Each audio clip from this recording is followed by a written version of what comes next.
Welcome back to Top Repairs. If you're thinking about changing the ECM or computer, don't change it yet because I'm going to tell you guys how to check for a bad ECM before replacing it. Let's begin. Get a scan tool and plug it into the OBD2 port.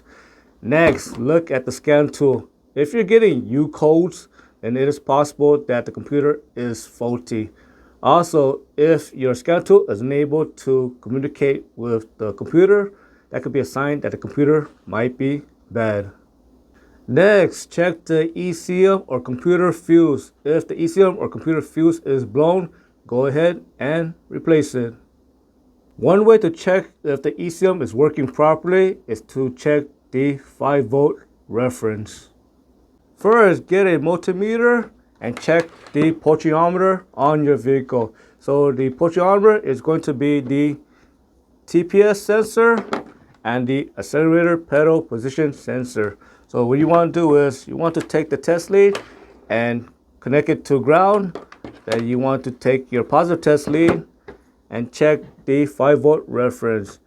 If you don't see any 5 volts on the multimeter and it is not showing 5 volts, that is one sign that the computer might be bad. Also, you want to check it on the accelerator pedal position sensor as well and make sure you're getting a 5-volt reading and make sure it is not missing. Next, locate the intake air temperature sensor, and again, you want to check for 5 volts.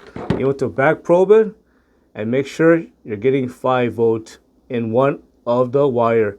If you don't see 5 volts on the multimeter, again, it could be a sign that engine control module computer might be bad. Next, you want to locate the MAP sensor or mass airflow sensor, and again, with the ignition on, you want to check for 5 volt.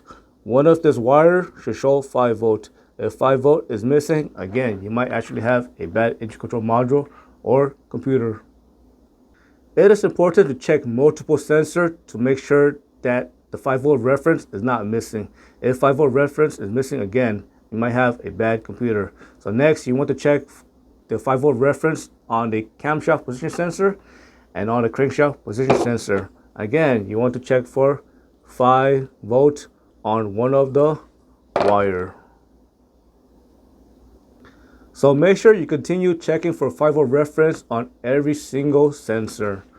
So make sure to check it on the coolant temperature sensor as well. And also you want to check it on the VVT solenoid as well and make sure you see 5 volt.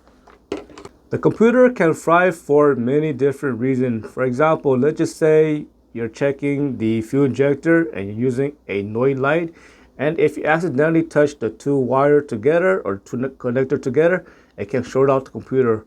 Also, if you accidentally if you try to jump your vehicle and you accidentally had the polarity backward on the battery, that can also cause the computer to fry as well. I hope you found that lesson useful. As always, thank you for watching and subscribe to Top 5 Auto Repairs.